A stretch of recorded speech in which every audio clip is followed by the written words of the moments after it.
मेरा नाम सुनीता है। हमारा गांव एक पिछड़ा हुआ गांव था, जहां पर बहुत ज़्यादा सुविधाएं नहीं थी। एक दिन हमारे गांव में एक अस्पताल खुला, जहां लोगों का इलाज फ्री में होता था। कुछ दिनों तक वह सब कुछ ठीक चलता रहा। फिर उस अस्पताल के बारे में खबर फैलने लगी कि जो भी कुंवारी लड़की अपना इलाज करवाने वहां जाती, वह 10 दिन बाद ही प्रेग्नेंट हो जाती। जब ये खबर मैंने सुनी तो 1 हफ्ते के अंदर अंदर ही अपनी बेटी की शादी कर दी। और उसके बाद एक दिन मैं अपनी बेटी के ससुराल उससे मिलने के लिए गई। अभी 2 महीने पहले ही मैंने उसकी शादी की थी। मेरी बेटी बहुत मासूम और सीधी-सादी थी, लेकिन शादी करना मेरी एक मजबूरी थी, क्योंकि मैं खुद एक बहुत बड़ी मुश्किल में फंसी हुई थी। इसीलिए अपनी बेटी के लिए अच्छा-सा रिश्ता देखकर उसकी शादी कर दी। जब से उसकी शादी हुई थी, आज पहली बार ही मैं उसकी ससुराल जा रही थी। उसके ससुराल वालों ने मुझसे पहले ही कह दिया था कि हमें आपका ज़्यादा आना-जाना पसंद नहीं है। लेकिन एक बार तो मैं अपनी बेटी के घर जा ही सकती थी। अभी मैं घर के अंदर दाखिल ही हुई थी कि सामने अपनी बेटी को देखा तो मेरे पैरों तले से ज़मीन निकल गई। वह भागती हुई मुझे देखकर मेरे पास आई और मेरे सीने से लग गई। मैंने पूछा, बेटी तुम्हारा क्या हाल हो गया है? किसने किया है तुम्हारे साथ ऐसा? उसने रोते सिसकते हुए मुझे बताया कि माँ, वह तीनों रोज़ मेरे साथ। आज मैं आपको अपनी बेटी के साथ हुई इस दर्दनाक हादसे के बारे में बताने जा रही हूँ। मेरी शादी ऐसे इंसान से हुई थी जिसके पास पहले से एक बेटा था। उसकी पत्नी मर चुकी थी, इसीलिए उसके बच्चे की परवरिश के लिए किसी माँ की ज़रूरत थी। मैं कुंवारी थी, इसीलिए मेरी शादी मेरे पति के साथ हो गई। मैं अपने पति के बेटे की परवरिश अपनी सगी औलाद से भी बढ़कर की। बचपन से ही उसको ये बात पता थी कि मैं उसकी सौतेली माँ हूँ। फिर भी मैं अपनी एक प्यारी सी बेटी को जन्म दिया। वह अपनी बहन के साथ थोड़ा कम ही रहता था। मेरे पति के बेटे का नाम विशाल था। विशाल बहुत ही खामोश व्यवहार का लड़का था। वह हमेशा बहुत सीरियस ही रहा करता था। ना ज़्यादा किसी से हंसी मजाक करता, ना ज़्यादा किसी से बातें करता। बस सिर्फ अपने काम से काम रखता था। जब मेरी बेटी पैदा हो गई तो उसके 2 महीने बाद ही मेरे पति की मौत हो गई। मैं बहुत गरीब थी, इसीलिए मैं दूसरों के घरों में झाड़ू बर्तन किया और दोनों बच्चों को पाल पोस कर जवान कर दिया।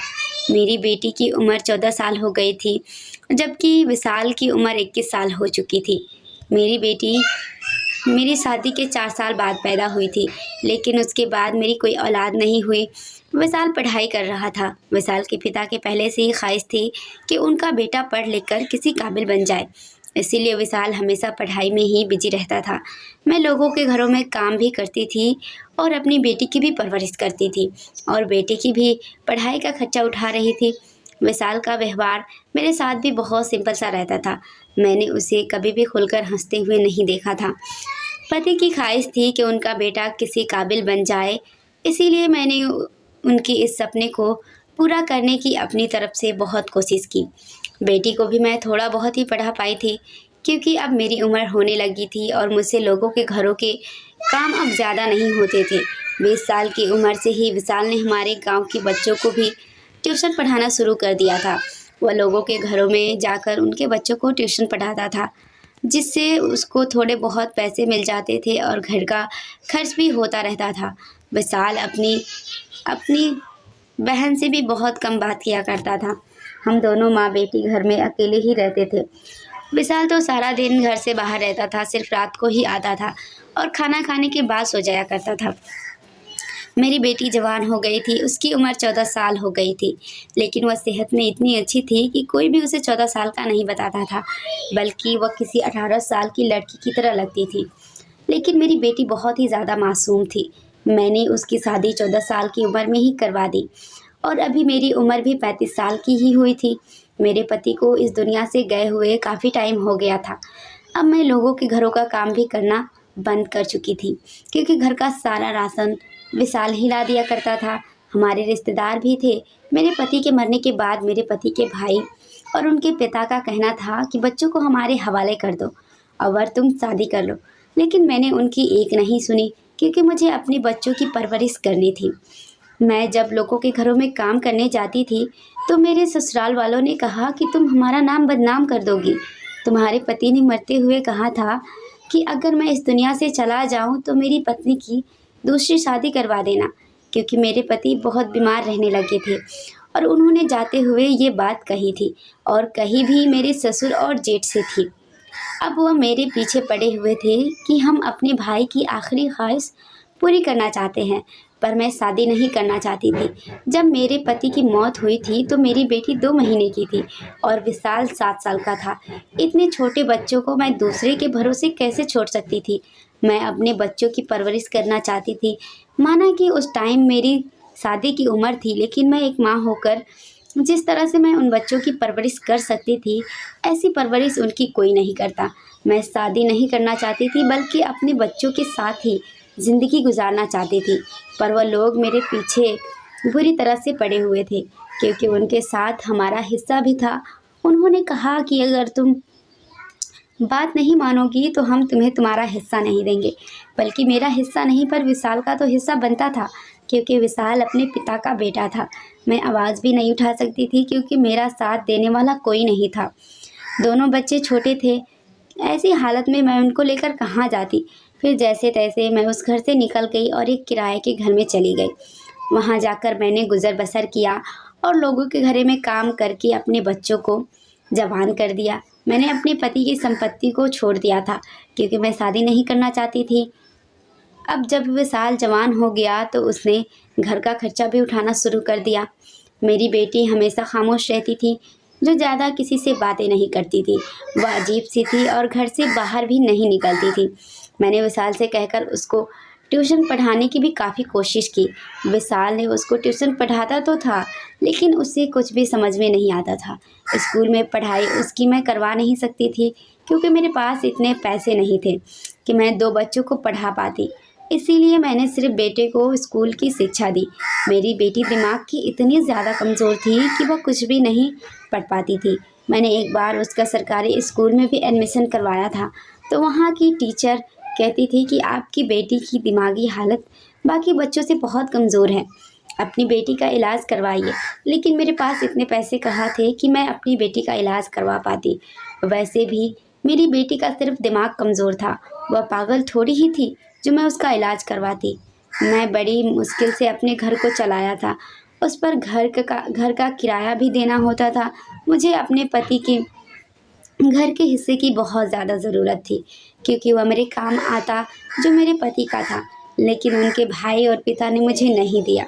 फिलहाल दिन इसी तरह गुजर गए और परेशानी भरे हालत धीरे धीरे ख़त्म हो गए। फिर मुझे लोगों ने राय दी कि तुम अपनी बेटी की शादी जल्द से जल्द कर दो। मेरी बेटी 14 साल की ही हुई थी। मुझे हमेशा उसकी फ़िक्र लगी रहती थी, क्योंकि इस तरह से मेरी बेटी का खर्चा उठाने के लिए भी कोई आ जाएगा। मेरा बेटा तो अपने खर्च उठा लिया करता था, लेकिन उस बेचारे की इतनी कमाई भी नहीं थी कि वह भी अपनी जैसे तैसे अपना खर्च और घर का खर्च उठा रहा था। मुझे ये बात ठीक लगी थी कि मुझे अपनी बेटी की शादी कर देनी चाहिए, और मैं अपनी बेटी के लिए बहुत जल्दी एक रिश्ता तलाश कर लिया। मुझे मेरी बेटी के लिए ऐसा घर चाहिए था जिस घर में सास और ननद, जेठानी, भाभी का कोई भी चक्कर ना हो, क्योंकि मेरी बेटी बहुत मासूम थी और मैं नहीं चाहती थी कि वो और सब झमेले के मामलात में पड़ जाए। ससुराल में भी काफ़ी ज़्यादा सियासत होती थी, बल्कि जो सियासत ख़ानदान में होती है वह तो देश में भी नहीं होती। मैं एक रिश्ता तलाश कर लिया। लड़का मेरी बेटी की तरह ही कम उम्र का था और उसकी नौकरी भी अच्छी थी, लगी हुई थी। लड़के के परिवार में लड़के के अलावा उसका पिता रहता था और कोई भी नहीं रहता था। उसके घर में किसी औरत की ज़रूरत थी जो घर के कामकाज संभाल सके। लड़के का पिता भी बहुत ज़्यादा बूढ़ा हो चुका था। उनको भी हमारे घर से ये रिश्ता बहुत पसंद आया था। उन्होंने कहा कि हमें भी किसी ऐसी लड़की की ही तलाश थी जो हमारे घर को अच्छे से संभाल सके और मेरे बेटे की ही उम्र की हो। बात पक्की हो गई थी और 15 दिन बाद ही शादी की रस्म थी। मैंने अपनी बेटी को कहा कि अब तुम्हारी शादी करने वाली हूँ। उसने कहा कि माँ, मुझे क्या करना होगा? मैंने उसे समझाया कि बस तुम अपने घर चली जाना। तुम्हारा वहाँ पर पति होगा और ससुर होंगे, जो तुम्हारे पिता की जगह होंगे। वह तुम्हारे सर पर हाथ रखेंगे। तुम्हें हमेशा अपने ससुर की इज़्ज़त करनी है और अपनी ससुराल में अपनी इज़्ज़त बनाए रखनी है। हमेशा अपने पति की बात मानना है और घर के सारे काम-काज अच्छे तरीके से करना है, जिससे तुम्हारी तारीफ़ हो, और उन लोगों के लिए अच्छा-अच्छा खाना बनाना है। इसी को शादी कहते हैं। उसने कहा, माँ, आपके पति तो आपको इस दुनिया में अकेले ही छोड़कर चले गए। क्या शादी हो जाने के बाद मेरे पति भी मुझे छोड़कर चले जाएंगे? मैंने अपना सर पकड़ लिया। मैं इस लड़की का क्या करूं? मैं नहीं नहीं बेटा, ऐसा नहीं होता। तुम हमेशा अपने पति की सलामती की प्रार्थना करना। हर इंसान अपनी जितनी उम्र लिखवा कर लेकर आया होता है, उतनी ही ज़िंदगी वह इस दुनिया में जिएगा। इसीलिए तुम हमेशा अपनी और अपने पति की अच्छी ज़िंदगी के लिए ऊपर वाले से प्रार्थना करती रहना। फिर देखना सब कुछ ठीक रहेगा। तुम्हारा पति हमेशा तुम्हारे साथ रहेगा और तुमसे खूब प्यार करेगा। और हाँ, अगर तुम्हें अपने ससुराल में कोई भी परेशानी हो तो तुम फ़ौरन मुझे बताना। तुम्हारे ससुराल में तुम पर कोई भी हाथ उठाने की कोशिश करे या तुम्हें कुछ बुरा भला कहे तो तुम उनकी कोई भी बात ना सुनना, बस तुम अपनी माँ से शिकायत कर देना। बाकी सब मैं खुद संभाल लूँगी। मेरी बेटी के ससुराल वालों ने ज़्यादा कुछ नहीं मांगा, ना ही दहेज, बस थोड़ा सा बहुत सामान था जो मैंने उसके लिए पहले से इकट्ठा करके रखा था, जो कि मेरे टाइम का था, मेरी माँ ने दिया था। वह मेरे काम तो नहीं आ सका, मैं अपनी बेटी के लिए रख दिया था। उन्होंने कहा कि हम लोग बड़े ही सिंपल से लोग हैं, पूरा दिन काम पर रहते हैं और रात को सुकून से घर जाकर सो जाते हैं। हम लोगों को अपने घर में ज़्यादा आना जाना पसंद नहीं है। आपकी बेटी है, आपने उसको विदा कर दी। आप इससे मिलने के लिए कभी कभी हमारे घर पर आ सकती हैं। ऐसा ना हो कि आज लड़की के दादा आ रहे हैं और कल लड़की के चाचा आ रहे हैं, आज लड़की के मामा आ रहे हैं और आज लड़की की चाची आ रही है। हम पराए लोगों को अपने घर में ज़्यादा नहीं घुसने देते। मैंने कहा कि आपकी बात अच्छी तरीके से समझ रही हूँ। मेरे माता पिता भी ऐसे ही थे, इसीलिए आप फिक्र ना करें, आपके घर में कोई भी नहीं आएगा। लेकिन क्या मैं अपनी बेटी से मिलने के लिए कभी कभी आपके घर आ सकती हूँ? तो उन्होंने कहा कि आप भी ज़रा आना जाना कम ही रखिएगा, नहीं तो फिर लड़कियों का ठीक तरह से घर नहीं बस पाता। वरना मिलने के लिए तो हम खुद भी इसको आपके घर भेज दिया करेंगे। उन्होंने बड़े बुरे अंदाज में ये बात कही थी। मुझे उनकी बात थोड़ी अजीब लगी थी, लेकिन मैंने हाँ कह दिया था। अगर अब तो शादी होनी ही थी। कुछ दिनों के बाद मेरी बेटी की शादी हो गई। मेरी बेटी का नाम निशा था। मैं प्यार से उसी गुड़िया कहा करती थी। वो बहुत ज़्यादा खूबसूरत थी और कम उम्र की जवान लड़की थी, मासूम थी। मेरी बेटी बिल्कुल भी चालाक नहीं थी और मेरी अपनी बेटी के अंदर जान बसती थी। अपनी बेटी को विदा करते टाइम मुझे ऐसा लग रहा था जैसे मेरे दिल के दो टुकड़े हो रहे थे, लेकिन क्या करती, मैं मजबूर थी। मैंने उसकी शादी कर दी और कुछ दिनों बाद मेरे ससुराल वाले भी मेरे पास आकर सवाल करने लगे, तुमने हमारी पोती की शादी हमारी मर्जी के खिलाफ ही कर दी। वह मेरी बेटी की शादी कहीं और अपने ही ख़ानदान में करवाना चाहते थे, लेकिन मैं ऐसा नहीं चाहती थी। वो लोग हमारे घर पर आकर बहस कर रहे थे। इतनी देर में विशाल आ गया और विशाल ने उनसे हमारे घर से जाने के लिए कहने लगा कि आप हमारे कैसे रिश्तेदार हैं, सुख दुख में तो साथ नहीं देते और हमेशा हम पर अपना हक जताने के लिए आ जाते हैं। विशाल की आवाज़ सुनकर वो लोग खामोशी से घर से बाहर निकल गए थे। उसके बाद विशाल भी घर से बाहर किसी काम के लिए चला गया। मुझे विशाल की बहादुरी बहुत पसंद आई थी। भले वो मुझसे कम बात किया करता था, लेकिन आज जब उसने अपनी माँ के लिए कोई स्टैंड लिया था तो मुझे बहुत ज़्यादा खुशी हुई थी। विशाल बहुत ही अच्छा लड़का था। मैं चाह रही थी कि किसी दिन इसके लिए भी कोई अच्छी सी लड़की देखकर इसकी शादी कर दूं। मैं चाहती थी कि शायद वह खुद ही मुझे अपनी पसंद के बारे में बता दे। अगर उसे कोई लड़की पसंद है तो वो मुझे बता दे, मैं उसी से उसकी शादी कराने के लिए तैयार हूँ। लेकिन अगर नहीं तो मैं उसके लिए फिर लड़की देखना तलाश कर दूँ, क्योंकि अब मेरी बेटी की शादी हो गई। इस घर में मैं अकेली रह गई हूँ। लेकिन विशाल तो ना घर में रुकता है और ना ही कोई अच्छी बुरी बात करता है।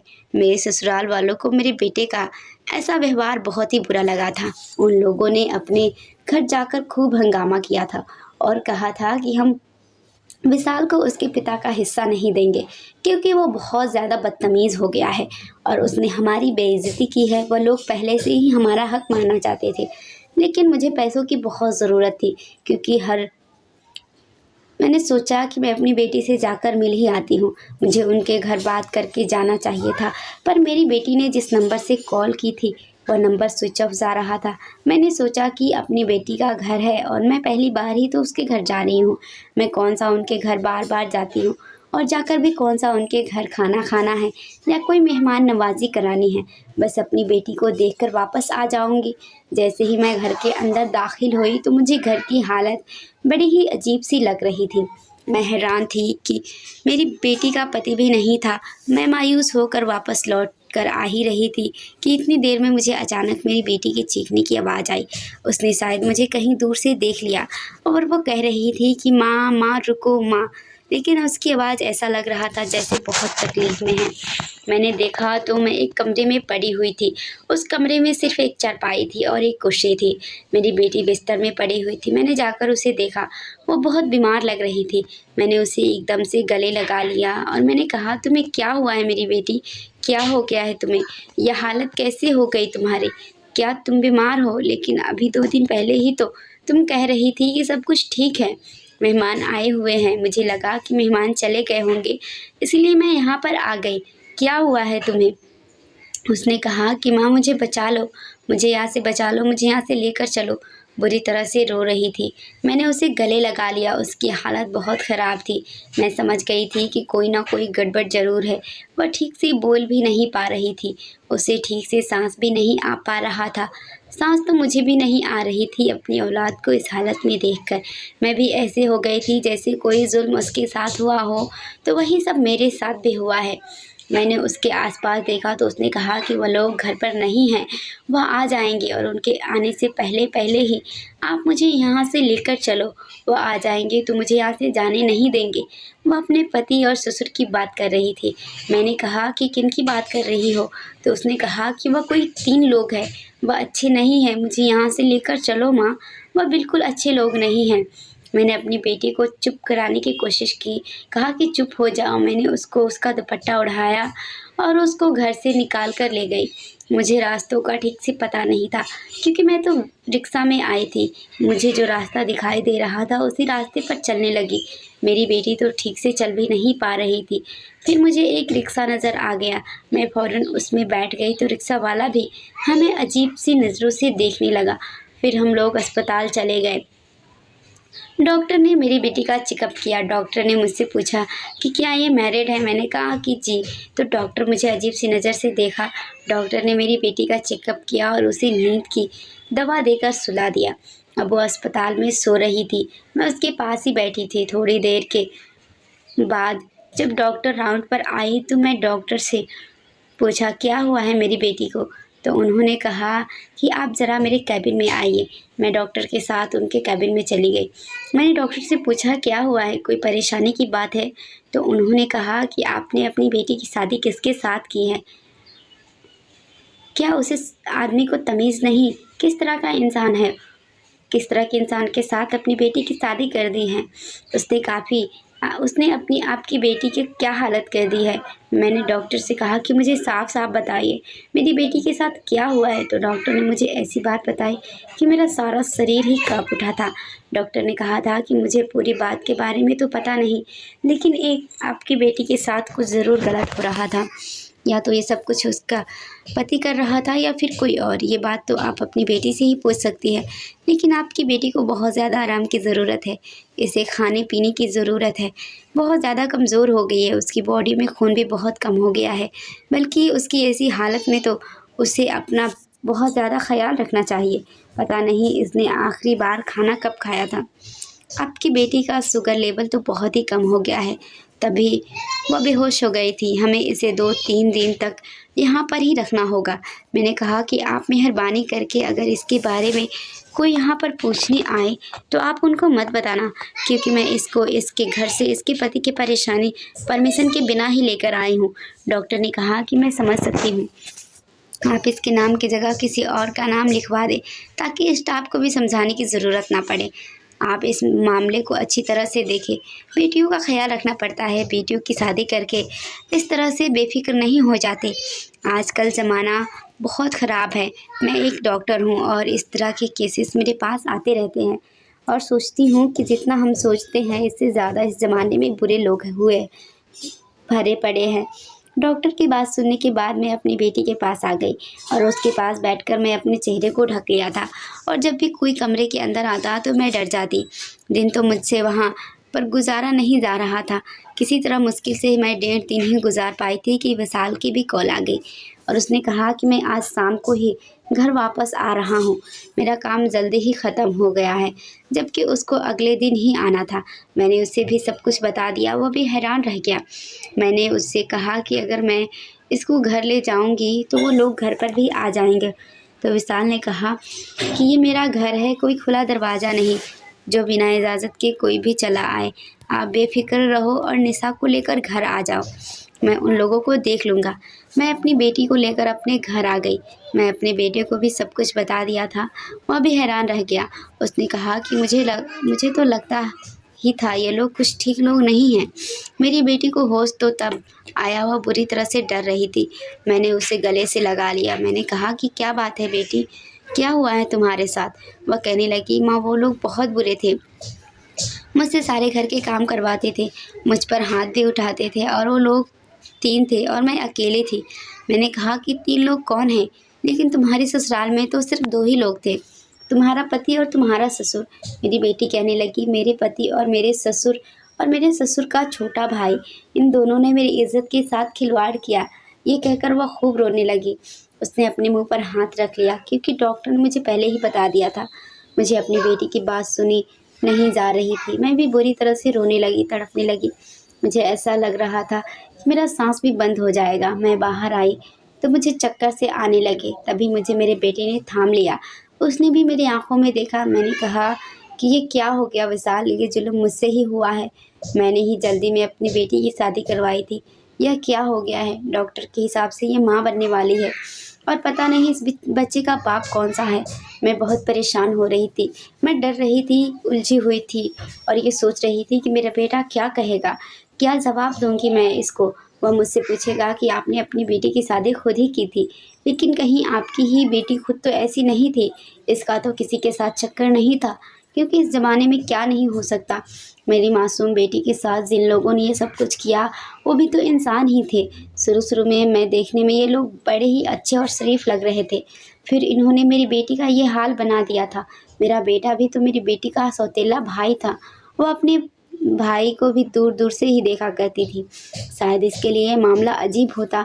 कहीं मुझसे कहता कि अपनी बेटी को लेकर यहाँ से निकल जाओ, तुम्हारी बेटी ही ठीक नहीं है, तुम्हारी बेटी ने ही सब कुछ किया है और अब झूठ बोल रही है। लेकिन उसने मेरे कंधे पर हाथ रखा और कहने लगा कि माँ आप फिक्र मत करो, मैं आपके साथ हूँ। जिसने भी मेरी बहन के साथ ये सब कुछ किया है, मैं उनको सज़ा दिलवा कर ही रहूँगा और मैं उन लोगों को ज़िंदा नहीं छोड़ूंगा। मेरा बेटा तो ऐसे गुस्सा हो गया और गुस्सा करने लगा जैसी मेरी बेटी उसकी सगी बहन थी। विशाल की हिम्मत और कॉन्फिडेंस देखकर मुझे बहुत खुशी हो रही थी। मैंने विशाल से कहा कि क्या तुम हमारा साथ दोगे? तो उसने कहा कि क्यों मैं आपका साथ नहीं दूंगा, मैं आपका बेटा हूँ और आप मेरी माँ हो और निशा तो मेरी बहन है। मैं ज़रूर आपका साथ दूंगा। आपने मेरे लिए इतने सारे सेक्रीफाइसेस किए हैं, तो क्या मैं आपका साथ नहीं दे सकता? मैं भी तो आपका बेटा ही हूँ और बेटा अपनी माँ और बहन का साथ क्यों नहीं देगा? आप फिक्र मत करो। मैंने कहा कि वो लोग ज़रूर यहाँ पर आएंगे, उनको पता चल गया होगा। तो कहने लगा कि वो लोग आएंगे तो मैं उनको देख लूँगा। अपने बेटे से पहली बार इस तरह की बातें सुनते हुए मुझे बहुत खुशी महसूस हो रही थी और ये कोई आम बात नहीं थी। विशाल मेरा सौतेला बेटा था, ये बात उसे पहले ही पता थी, लेकिन आज उसने मुझे पहली बार जब अपनी सगी माँ की जितना ट्रीट किया था तो मेरी आंखों से आंसू निकल आए थे। मुझे लग रहा था कि अब मुझे और मेरी बेटी की किसी तरह कोई फिक्र करने की ज़रूरत नहीं है, क्योंकि उसके सर पर उसके भाई का हाथ है। अब हमें कोई नुकसान नहीं पहुंचा सकता। ये बात बहुत बड़ी बात होती। इसका मतलब यही होता कि हम लोगों का रिश्ता मजबूत है और शायद हम माँ बेटे का रिश्ता आज ही मजबूत हुआ था। आज शायद विशाल ने मुझे और मेरी बेटी को दिल से अपना लिया था। मुझे पता चल गया था कि अगर आज वह मेरे साथ है तो मेरे और मेरी बेटी के साथ कुछ बुरा नहीं होगा। अब मेरे दिल को तसल्ली हो गई थी। अगले दिन विशाल ने अपने कुछ दोस्तों को हमारे घर बुला लिया था और मैं उनके लिए सुबह की चाय बना रही थी और डॉक्टर को भी घर बुलाया हुआ था।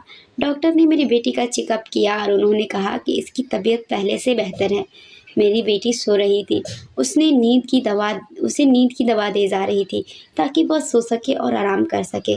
मैं जब भी उसे देखती मेरा दिल खून के आंसू रोने लगता था। मेरा दिल करता था कि मैं जाकर उन लोगों को उठाकर इस दुनिया से बाहर फेंक दूँ, जिन्होंने मेरी बेटी के साथ ऐसा किया, ऐसा कुछ कर दिया कि मेरे दिल को सुकून मिल जाए। दोपहर हुई तो किसी ने बुरी तरह से दरवाज़ा पीटना शुरू कर दिया और मुझे पता चल गया कि यह वही लोग हैं। मैंने विशाल की तरफ देखा। उसने कहा कि घबराने की कोई ज़रूरत नहीं है। वो बाहर खड़े होकर चिल्लाने लगे। यह मेरी बेटी के पति की आवाज़ थी। वह कह रहा था कि ये मेरी पत्नी है और इसे हमें वापस कर दो। इस पर मेरा हक है। मैं इसे जब चाहूँ ले जा सकता हूँ। वह बुरी तरह से चिल्ला रहा था। मैं तो हैरान थी कि उसके मुंह में अभी भी जुबान था। ये लोग कितने मासूम और अच्छे लोग बन रहे थे और उन्होंने मेरी मासूम बच्ची का क्या हाल कर दिया था। उसको कितना कमज़ोर बना दिया था। उसके ऊपर जुल्म करते रहे, उसको लावारिस समझकर उसका फ़ायदा उठाते रहे। विशाल ने उसे कहा कि अगर हिम्मत है तो घर में आओ, लेकिन वह भी समझदार था। वह घर के अंदर नहीं आ रहा था क्योंकि उसे पता था कि अगर वो इस तरह से किसी के घर के अंदर घुसा चला जाएगा तो उसके खिलाफ रिपोर्ट भी दर्ज की जा सकती थी। वह बस दरवाज़ा पीट रहा था। विशाल ने अपने दोस्तों से कहा कि ज़रा बाहर जाकर उसकी तबीयत ठीक करो। मैंने देखा कि 4-5 लड़के जो लंबे लंबे कद के थे और शक्ल से देखने में ही खतरनाक लग रहे थे। मैंने विशाल से पूछा, ये लोग कौन हैं? तो उसने कहा कि ये सारे मेरे दोस्त हैं। इनमें से 1-2 पुलिस में हैं, लेकिन पुलिस की वर्दी में नहीं आए हैं। माँ, आप फिक्र मत करो। आज निशा के पति की ज़िंदगी की आखिरी दिन होने वाला है। उन लोगों ने जाकर उसे पकड़ लिया और पूछने लगे कि हाँ जी, बताओ तुम्हें क्या चाहिए? तुम यहाँ पर क्यों आए हो? क्यों दरवाज़ा पीट रहे हो? तो उसने कहा कि मेरी पत्नी यहाँ पर है और इन लोगों ने मेरी पत्नी को कैद कर लिया है। उन्होंने कहा कि तुम्हें तो हम ससुराल ले जाएंगे, फिक्र मत करो। उसको उठाया और पुलिस स्टेशन ले गए। मेरी बेटी ने भी बयान दे दिया और मैं भी उसके ऊपर मुकदमा दर्ज करवा दिया। हमने उसे अपनी बेटी के लिए तलाक भी ले ली थी क्योंकि उसकी इतनी पिटाई हुई थी कि उसने खुद ही तलाक दे दी थी और कहने लगा था कि मुझसे तलाक ले लो और मेरी जान छोड़ दो। और पुलिस वालों ने भी ये बताया कि इन लोगों ने कुछ टाइम पहले गांव में एक फर्जी अस्पताल खोलकर उसके बारे में अफवाह उड़ा दिया था कि जो भी लड़की वहां पर इलाज करवाने जाती तो वह प्रेग्नेंट हो जाती। उन लोगों के कुछ लोग गांव में फैले हुए थे जिन्होंने लोगों के दिमाग में ये बात डाल दी थी कि वह अपनी कम उम्र की लड़कियों की शादी कर दे ताकि ये लोग अपनी हवस पूरी करके उन्हें बेच दे। लेकिन विशाल ने कहा कि तलाक तो हम ले ही लेंगे, पर तुम्हारी जान भी नहीं छोड़ेंगे।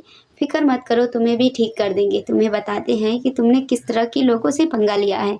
मेरी बेटी की तबीयत अब धीरे धीरे बेहतर होने लगी। तब कुछ दिन बाद उसका मिसकैरेज भी हो गया था। वह बच्चा इस दुनिया में नहीं आ सका था। इस दुनिया में आने से पहले ही नहीं रहा क्योंकि मेरी बेटी बहुत ज़्यादा कमज़ोर थी। पता नहीं इसमें ऊपर वाले की क्या चाहत थी जो वह बच्चा इस दुनिया में आने से पहले ही मर चुका था। विशाल भी उसका बहुत ज़्यादा ख्याल रखा और मैं हैरान थी कि दुनिया में विशाल जैसे अच्छे लोग भी होते हैं। वो मेरी बेटी का सौतेला भाई था। वह अच्छी तरह जानता था कि मैं विशाल के पिता की दूसरी पत्नी हूँ।